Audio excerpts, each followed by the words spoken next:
चलो दोस्तों, नमस्कार दोस्तों। आज हम करेंगे कल जो आरओआर का पेपर हुआ था, उसके जो ज्योग्राफी के क्वेश्चंस थे जितने भी, उनको आज हम बिल्कुल डिटेल एनालिसिस के साथ करेंगे। उनको एक एक डिटेल करके बताऊंगा, जितने भी ज्योग्राफी प्लस एनवायरनमेंट के जितने भी क्वेश्चन आए हैं। ठीक है, ज्योग्राफी प्लस एनवायरनमेंट के क्वेश्चन आए, जैसे कि ये मेरा सेट था। सेट कौन सा है, इसमें सेट नहीं लिखा है, लेकिन ये कोड लिखा है UNHS IV 01। ठीक है, और ये पता ही है आपको, विषय सामान्य अध्ययन और सामान्य हिंदी एक करके मिला था। देखो ये लिखा है सामान्य अध्ययन और सामान्य हिंदी। और इसे सामान्य अध्ययन को क्या बोलते हैं, शब्द ज्ञान, और हिंदी को क्या बोल देते हैं, व्याकरण। चलो बिना देरी किए हुए आज हम पेपर का सॉल्यूशन करते हैं और डिटेल एनालिसिस के साथ करते हैं। चलो, तो ज्योग्राफी का फर्स्ट क्वेश्चन हम लेके आते हैं। जो हमारा ज्योग्राफी का फर्स्ट क्वेश्चन है, हम कराने वाले हैं आज आपको। पहला क्वेश्चन आप देख रहा होगा, ये मेरे सेट में 33 वाला क्वेश्चन था। ठीक है, इसमें पूछा गया है निम्नलिखित में से कौन नकदी फसलों से संबंधित है। नकदी फसलों का संबंध मतलब है कि जो ओनली सेल पर्पस की ओर से, सेल पर्पस की ओर से, जिस पे लिखा भी होगा cash crops, only sale purpose की क्रॉप से, मतलब उद्देश्य से उसको उपजाया जाता है। अब इसमें देखते हैं नकदी फसल कौन कौन सी है। देखो, आलू, आलू है मानते हैं, ठीक है, लेकिन गन्ना सबसे ज्यादा नकदी फसल है। क्या है, सबसे ज्यादा नकदी फसल है। कपास सबसे ज्यादा है, इसे कॉटन बनती है, आपको पता ही है, सूती वस्त्र बनता है। सफेद सरसों, ये। अब इसमें देखो, फर्स्ट वाले का अगर हम ऑप्शन लेते हैं, देखो अगर फर्स्ट वाले को लेते हैं तो देखो फर्स्ट इसमें भी आ रहा है, सेकंड आ रहा है, लेकिन ये गलत हो जाएगा। एलिमिनेटिंग मेथड बोलते हैं इसे। चलो करते हैं। और फर्स्ट इसमें से लेते हैं, फिर सेकंड आ गया तो ये भी कट जाएगा। अगर फर्स्ट इसमें लेते हैं तो थर्ड आ रहा है, लेकिन फोर्थ नहीं आ रहा है। फोर्थ आ रहा है लेकिन फिफ्थ नहीं आ रहा। तो हम देखो यहाँ पे फोर्थ फिफ्थ आ रहा है, ये आ रहा है, लेकिन ये नहीं हो सकता। क्यों? क्योंकि जो व्हाइट मस्टर्ड है ना, वो ओनली इसी के लिए बनाई गई है। तो इसको हम क्या करेंगे, इसका आंसर हो जाएगा हमारे अकॉर्डिंग 3, 4, 5। तो ऑप्शन कौन सा दिख रहा है, 3, 4, 5। तो ये बिल्कुल राइट ऑप्शन है। और फिर हम कुछ इतना कह नहीं सकते, लेकिन मैं कराऊंगा। एक दो क्वेश्चन देखो वो आंसर की हम उस पर छोड़ देते हैं, किस पे, आयोग पे। तो आयोग देखेगा, लेकिन हम बिल्कुल एक्यूरेट आंसर आंसर लेके आ रहे हैं, बिल्कुल एक्यूरेट। ठीक है, क्योंकि मेरा पढ़ाया हुआ 4 साल का अनुभव यूपीएससी का, उस चीज को मैं आज आपको बता रहा हूँ। मैं भी पेपर दे के आया हूँ। अब देखते हैं 34 क्वेश्चन। इसमें पूछा है कि सूची 1 को सूची 2 से सुमेलित कीजिए, नीचे दिए गए कूट का सही उपयोग कीजिए। अब इसमें पूछा है फसल है और इससे रोग कौन से होते हैं। ठीक है, तो इसमें धान, धान की खेती से कौन सा होता है, ब्राउन लीफ स्पॉट। पहले चौथा ऑप्शन देखो, एक ही में लगा दो, ये होता है एलिमिनेशन मेथड, एलिमिनेटर मेथड। अब धान से ये लगा दिया। अब देखो सेकंड का कौन सा हो जाएगा, बी का 2, सी का 3 और डी का 1। फिनिश। क्वेश्चन को देखो एलिमिनेटेड से कर दिया कि नहीं कर दिया मैंने, बहुत सिंपल हो गया। अब चलते हैं 35 पर। उत्पादन की दृष्टि से भारत में किस फल का सर्वप्रथम प्रथम स्थान है। आपको पता ही है हमारे भारत में कितनी आमों की वैरायटी पाई जाती है, आपको सबको पता होगा। तो बच्चों को दशहरी आम, लंगड़ा आम, हमारे उत्तर प्रदेश में तो बहुत तरह के आम होते हैं। ठीक है, तो लखनऊ में देखो लंगड़ा आम फेमस है उधर का। तो चलो हम करते हैं, तो इसका आंसर क्या हो जाएगा, सिंपल आम, लगा के आ जाओ आंसर पूरा। चलो आगे चलते हैं, ज्योग्राफी के और एनवायरमेंट के क्वेश्चन देखते हैं कहाँ है, और देखते हैं, चलते चलो धीमे धीमे। अब देखते हैं 56 क्वेश्चन है अपना। 56 क्वेश्चन क्या कह रहा है, 56 क्वेश्चन कह रहा है हमारा, निम्नलिखित में से कौन सी नदी तिब्बत में मानसरोवर, मानसरोवर लेक, आपको पता ही है ये कहाँ पे, मैंने बताया था, मैंने इंडिया के मैप पे भी पढ़ा रखा है। आप मेरे चैनल पर जाइए, सारी वीडियो भी मिलेंगे आपको। तो वहां पे मानसरोवर लेक मैंने पढ़ाया था तिब्बत में, और ये पड़ता है हिमाचल प्रदेश के पूर्व साइड में। ठीक है, तो ये हमारा चाइना की साइड में पड़ जाता है, से उद्गमित होकर सिपकीला पहाड़ी, सिपकीला पहाड़ी दर्रे से, जो सिपकीला दर्रा है ये आपको पता ही है हिमाचल प्रदेश में पड़ता है। ठीक है, पूर्वी साइड में पड़ता है। तो इससे कौन सी नदी आती है, मैंने बार बार पढ़ाई थी ये नदी। नदियों को तो एक भी क्वेश्चन गलत नहीं हो सकता। एक ही नदी थी, सतलुज। ये तो पता ही है, ब्यास इसकी सहायिका है। चिनाब ये चंद्र एवं भागा नदियों के मिलने से बनती है, फिर निकलती है। फिर रावी, रावी निकलती है रोहतांग दर्रे से। सबको बता दिया डिटेल से, डिटेल एनालिसिस कराऊंगा बिल्कुल। आप पढ़ते हैं ये, कौन सी समुद्री धारा अटलांटिक महासागर की है, अटलांटिक ओशियन। अटलांटिक ओशियन आपको पता ही है, 4 कॉन्टिनेंट और के बीच में पड़ता है। बताओ कौन कौन सा है। एक तो होता है मैं बताता हूँ। North America, south America, Europe, Europe का कौन सा पार्ट होता है? Western part. और अफ्रीका, अफ्रीका का भी कौन सा पार्ट होता है? बताइए, वेस्टर्न पार्ट। अब इसमें धाराएं बताई हैं, तो महासागरीय धाराएं अगर आपको चैप्टर में कराऊंगा, लेकिन अभी नहीं कराया है, लेकिन मैं बताता हूँ इसका आंसर। देखो, कैलिफोर्निया, कैलिफोर्निया आपको पता ही है जी, नॉर्थ अमेरिका के वेस्टर्न साइड में है। तो नॉर्थ अमेरिका के वेस्टर्न साइड में तो कहाँ हो गई ये? पैसिफिक ओशियन में, ठीक है। और हम्बोल्ट जलधारा, हम्बोल्ट जलधारा भी कहाँ पड़ती है? ये पड़ती है पेरू के तट पे, इसे पेरुवियन जलधारा भी बोल देते हैं, ठीक है। अलास्का धारा, अलास्का तो आपको पता ही है, ये यूएसए का पार्ट है और ये नॉर्थ अमेरिका के सबसे ऊपर पड़ता है, वहीं पे अलास्का रेंज है, ठीक है। और इसमें एक ही आंसर बता, हमें किसकी बता रही है? अटलांटिक ओशियन की। तो अटलांटिक ओशियन की कौन सी बनती है? बेंगोला जलधारा। और बेंगोला जलधारा पड़ती है आपके अफ्रीका कॉन्टिनेंट के वेस्टर्न पार्ट में। और ये कैसी जलधारा है? ठंडी है, गर्म है? ये जलधारा है ठंडी। इसी की वजह से अफ्रीका में जो नामीबिया डेजर्ट बना हुआ है, वो इसी के कारण बना है, नामीब डेजर्ट, ठीक है। इसी के कारण ठंडी जलधारा की वजह से डेजर्ट बना है, ठीक है। आप पढ़ते हैं 58 क्वेश्चन। 2011 की जनगणना के अनुसार निम्नलिखित राज्यों को उनकी जनजाति जनसंख्या के प्रतिशत के आधार पर आरोही क्रम में व्यवस्थित कीजिए।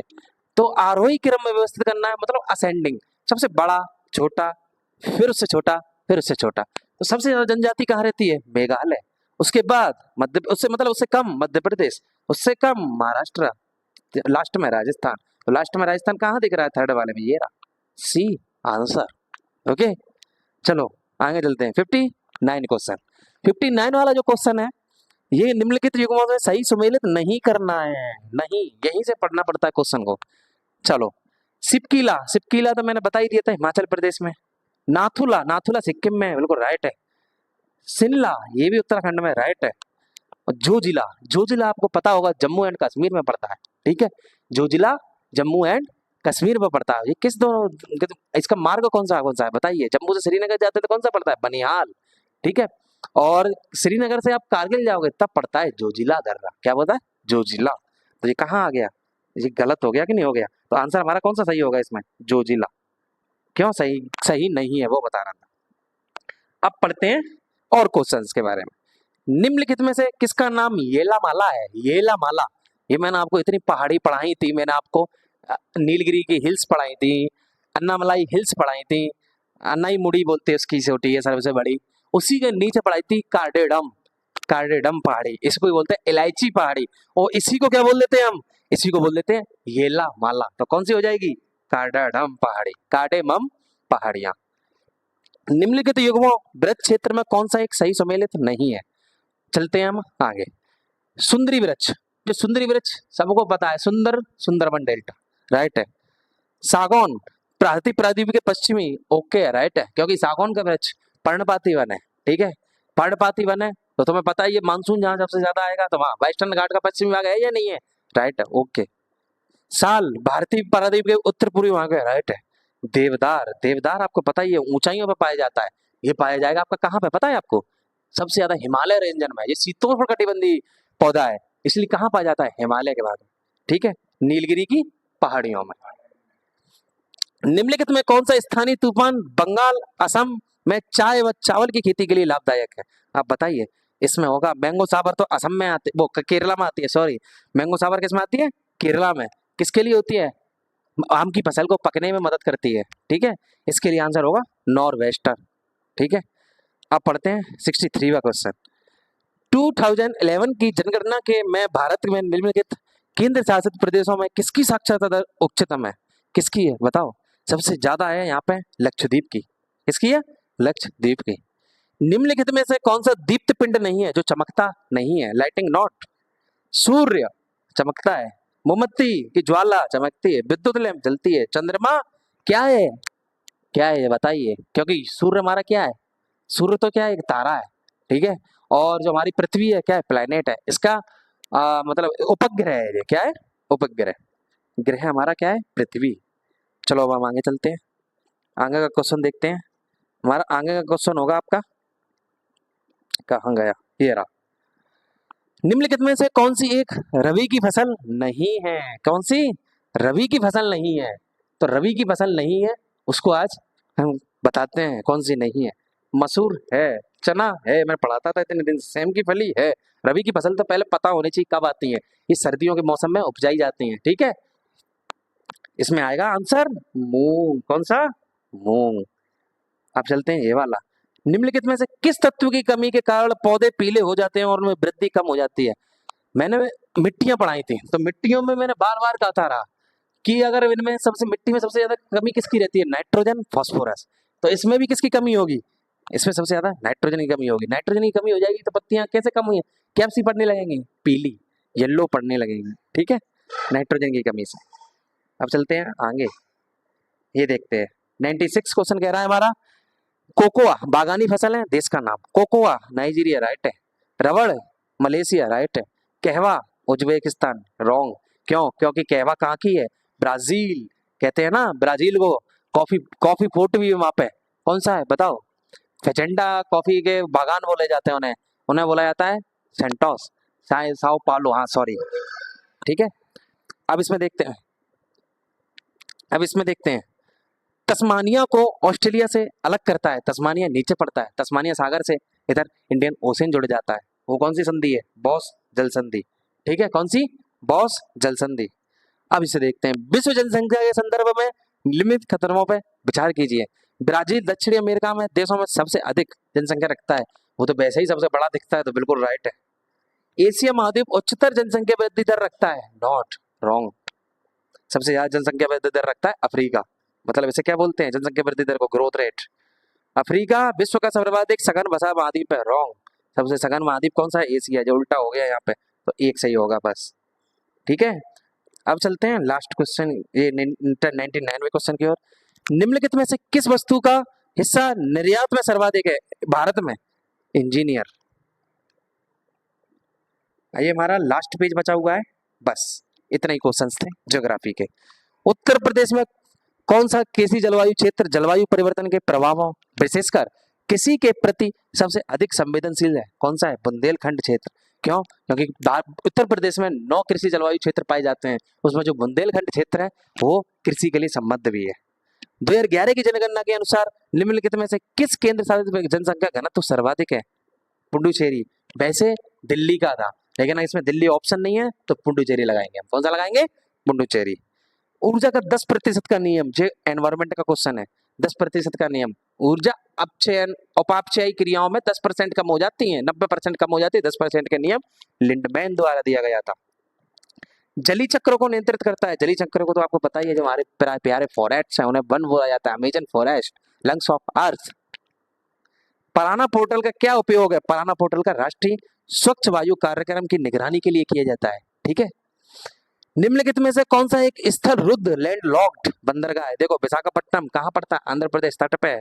एन्नौर भी तट पे है, मुंबई भी तट पे है, लेकिन हल्दिया, हल्दिया कहाँ है? स्थल रुद्ध है। वे पौधे जो वर्ष भर में तापमान में विस्तृत विस्तार को सह लेते हैं, मतलब तापमान कितना भी हो, यूरी थर्मल, यूरी थर्मल। और ये लास्ट क्वेश्चन हमारा आज का, और आरो यारो का ये पूरे ज्योग्राफी का मैंने पूरा करा दिया, और आप पूरा देखें, इसमें बहुत मजे आएंगे और बिल्कुल डिटेल एनालिसिस किया है। इसमें से बस 1-2 क्वेश्चन आयोग के ऊपर छोड़ता हूं मैं, लेकिन सारे ओके है। ठीक है, और इसके बाद फिर मैं पॉलिटी लेके आऊंगा, पॉलिटी के जितने भी क्वेश्चन है इसमें, ठीक है, और हिस्ट्री के। ये 3 मेन टॉपिक थे इसमें, और करंट अफेयर का वो मैं क्या कराऊंगा, मैं तो जीएस पे ज्यादा फोकस करता हूँ, लेकिन 3 जरूर लेके आऊंगा, हिस्ट्री, ज्योग्राफी, पॉलिटिक्स। ये सारे मैं ही पढ़ाऊंगा, पढ़ाता हूँ मैं। यूट्यूब चैनल पर जाइए, जीएस वाई नितिन पे, वहीं मिलेगा सब कुछ। भारत में निम्न में से कौन सा राज्य में उच्चतम जनसंख्या घनत्व पाया जाता है? एक ही है, बिहार। ठीक है, वैसे जनसंख्या घनत्व कितना है? 382 पर व्यक्ति किलोमीटर स्क्वायर। ठीक है, और आज का आपको सेशन कैसा लगा हो, लाइक से सब्सक्राइब करके जरूर बताना, प्यारी सी कमेंट भी करना, और कौन कौन पेपर देख के आया है आरो का, और वो भी कमेंट करना, और बिल्कुल एनालिसिस देखना। ठीक है, और आप आंसर की भी मिला लेना, कोई गलती नहीं आएगी, आंसर देख लेना आप। ठीक है, तो आज के लिए इतना ही, और इसके बाद नेक्स्ट वीडियो आएगी आपके पास पॉलिटी के। ये मैंने ज्योग्राफी के सारे क्वेश्चंस करा दिए, ज्योग्राफी प्लस एनवायरमेंट। पॉलिटी के अब लेके आएंगे आगे इससे, तो इसके लिए इतना ही बस। Bye bye.